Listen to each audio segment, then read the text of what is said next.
உலகத்தில் ரெண்டு விஷயம், இந்த ரெண்டு விஷயத்தை ஆழமா மனசுல பதிய வச்சாலே நம்முடைய எல்லா பிரச்சனைகளுக்கும் கவலைகளுக்கும் இதான் மருந்து, இதான் மந்திரமும் கூட. முதல் மந்திரம், நம்முடைய வாழ்வாதாரம் இந்த உலகத்தில் முடிவு செய்யப்பட்டது. நம்முடைய கடைசி சொட்டு தண்ணீரை அருந்தாத வரைக்கும் மரணம் நம்மை வந்தடையாது.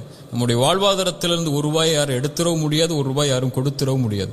நம்முடைய தாயுடைய கருவறையில் நாம் உதயமாவதற்கு முன்னதாகவே இந்த வாழ்வாதாரம் முடிவு செய்யப்பட்டது. முடிஞ்ச வரைக்கும் முயற்சி செய்யணும், அல்லாஹ் கொடுக்கறது கொண்டு திருப்தி ஆயிரணும். ரெண்டாவது மந்திரம், இந்த உலகத்தில் எந்த ஒரு தீமையும் சோதனையும் பிரச்சனையும் கவலையும் நம்மை வந்தடையாது இறைவன் நாடாத வரைக்கும். வருவது நலவு. குர்ஆனுடைய இந்த வசனத்தை கேளுங்க. قُلْ لَنْ يُصِيبَنَا إِلَّا مَا كَتَبَ اللَّهُ لَنَا هُوَ مَوْلَانَا وَعَلَى اللَّهِ فَلْيَتَوَكَّلِ الْمُؤْمِنُونَ.